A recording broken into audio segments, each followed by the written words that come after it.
Changes are on the way for how Golden Valley collects trash, but they won't involve the major overhaul that some residents had hoped. Delane Cleveland joins us now with more. Shannon, one of the City Council's goals last year was to review its residential waste collection system. A citywide survey went out and about 51% of residents who responded said they wanted Golden Valley to switch to an organized system where the city would either contract with a group of haulers or one hauler directly. But the council decided not to go this route. We view it as a spectrum, and on one side of the spectrum is a very open system similar to what we have now, and the other side of the spectrum is an organized system, and we're landing somewhere in the middle where through our ordinances we'll be enhancing our standards and enhancing requirements. Golden Valley currently operates under an open system of trash collection in which residents choose from a list of 8 companies. The City Council decided not to continue with the current system. Instead, the city plans to look at options to, quote, enhance licensing standards, which would limit the number of available trash hauling companies, set specifications for truck sizes, and restrict trash collection to certain days and times. Right now and in general, the system is going to stay the same, and there may be some changes to the haulers that operate in Golden Valley. We don't know yet what that looks like or what those numbers will be. That will take some time to sort out, but generally not a substantial change to the options that people currently have available. Licensing negotiations between Golden Valley and garbage haulers will take place in April of 2020. Shannon? Thank you, Delane. Something new is cooking at Edinburgh USA Golf Course. A new restaurant had a soft opening over Easter weekend. The new space is described as having an edge to it. We have a lot of sandwiches and salads, especially for lunch, to take care of the golf course. And then at dinner time, we have entrees to complement the salads and sandwiches, and it seems to be working quite well. The Brooklyn is the new restaurant at Edinburgh USA and is run by D'Amico and Partners. The City Council voted to invest $1.5 million in updating the clubhouse, banquet, and event space in hopes to reinvigorate the property. Gervon Grill has been closed since January, while the restaurant got the first major renovation since 1991. It looks like something that would be in, you know, maybe in California on the coast, maybe at Pebble Beach. This is one of those restaurants at that resort. This is what it reminds me of, and it's very attractive. The restaurant is open to club members and to the general public as well. They also have a Sunday brunch and a happy hour. Despite snowy weather slowing sales last month, the Twin Cities set a new record for the median sales price of a home. The median sales price reached $275,000 in March, the highest on record for any month in the Twin Cities. Brooklyn Park saw the biggest price spike locally, jumping 18% over March of last year. Other cities also made notable gains. Maple Grove climbed above the $300,000 mark, while Plymouth pushed past $400,000. One key factor in keeping the prices high, the inventory of homes for sale is still historically low.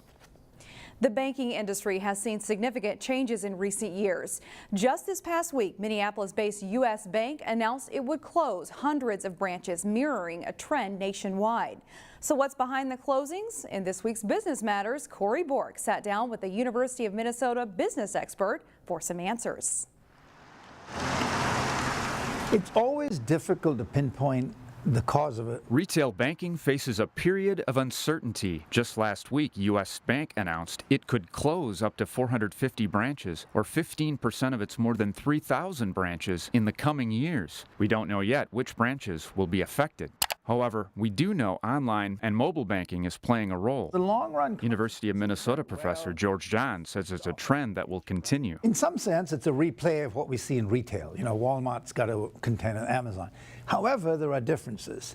So in banking, there's been a consolidation going on for a good 25, 30 years since we deregulated banks, essentially. So we're unique as a country in having tens of thousands of banks, not to count credit unions. Most countries of the world, you have 3 or 4 or 5 big banks, and that's it. And it's not just U.S. Bank closing branches. Wells Fargo and Bank of America are among other big banks to close branches in 2018. Professor John believes there's a reason for that. Banks are notoriously poor at customer service. But not all banks are closing branches. Here in the northwest suburbs, we have seen a number of credit union openings. I've seen data which shows that people think of credit unions as old-style local banks. Whether it's objective or not, we perceive them as having better, friendlier consumer service. While credit unions may see opportunity, We could all use a little help when it comes to our money. places like U.S. Bank are in the midst of a digital makeover, rolling out new apps for customers. What comes next is hard to predict. The digital thing is more complicated than we think. If you asked any banker, say 15 years ago, say 2001, 2002, around that time frame, oh, what do you think banking is going to look like in 2020?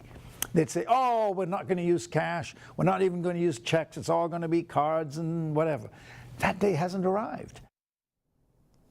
Of course, not all branches or markets are created equal. Just today, U.S. Bank announced it will open branches in Charlotte, North Carolina, where it will test a new branch design that puts greater emphasis on digital banking.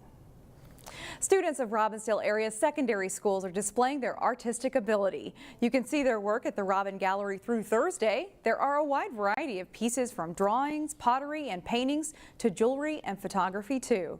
We'll leave you today with a glimpse of what's on display at the Robbin Gallery in Robbinsdale now through April 25th.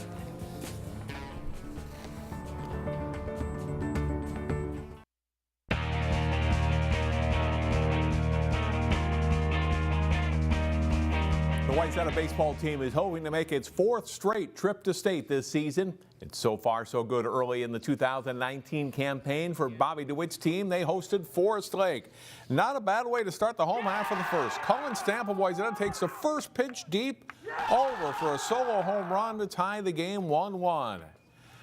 With the bases full in the top of the second, Mitch Longsdorf smash is too hot to handle here. Jack Peckerin scores and it's 2-1 Forest Lake. A similar play ties it. Stamp's bouncer handcuffs the third baseman. Then Liebner scores and it's a 2-2 ball game. The Rangers retake the lead by playing long ball. Travis Gallberg drives it over the fence and left for a solo shot, and it's 3-2 Forest Lake. Down 4-3, Wayzata uses alert base running to tie. The pitch gets away. Brennan Albert dives in to score to make it 4-4. Forest Lake goes back in front. Tyler Sizemore lifts a fly ball that's deep enough to score a run. Longsdorf tagged to score on the sacrifice fly, and it's 5-4 Rangers in the 6th. The Trojans call on the lucky Duck to rally. Bottom of the 7th, Albert drives the ball to deep center, and it drops. Keegan Nickel is in to score the tying run on the double by Albert. And Wayzata is aggressive again. The throw to third as Albert is headed for the base is high here and gets away. He quickly gets back onto his feet and scores the winning run on the throwing error. Wayzata wins 6-5. They added a win over Maple Grove on Saturday. Also, Champlin Park baseball at Minnetonka. Bottom of the first, Champlin Park second baseman Tyler Hansen. Nice snag of the line drive, doubles off the runner at first base.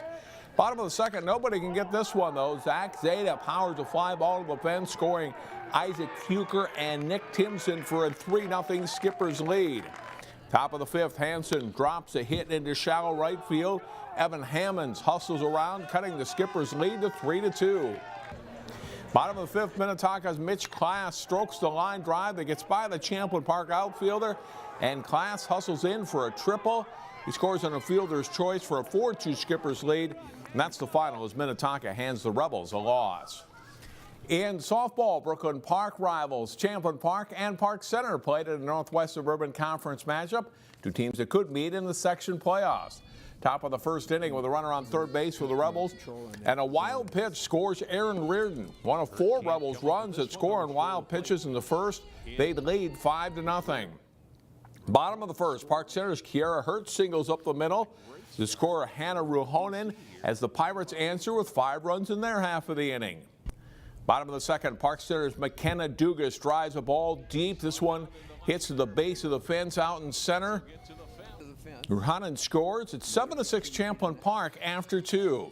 But after that, though, it's pretty much all Champlin Park. And Holly Blasko with a double to score Tyler Kordiak. It's 8-6 Rebels in the third. 2 batters later, Abby Gilk gets a hold of one and drives this one deep to center field. Over the fence for a 3-run homer, and Champlin Park leads 11-6. They'd add another run later in the third. 4th inning, and Champlin Park's Emma Berge drops in this ball that will drop in center field for a hit. 2 more runs score for Champlin Park. They'd go on to win 18-8 and improve to 2-1 on the season. Armstrong faced Spring Lake Park at the Plymouth Creek Dome. Spring Lake Park's Larissa Snyder chops it to short. She hustles to beat it out for an infield hit. 2-run score, and the Panthers take a 2-0 lead in the 3rd inning.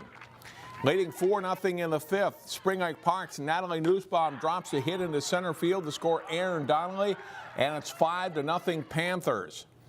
Next batter, Maddie Pitch knocks it to deep left over the fielder's head. That scores a run. The Panthers get 3 in the frame to go up 7-0. Armstrong gets a big defensive play in the 6th.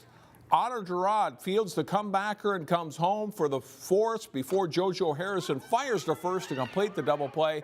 Not enough this day, though. Spring Lake Park takes it over the Falcons 11-2.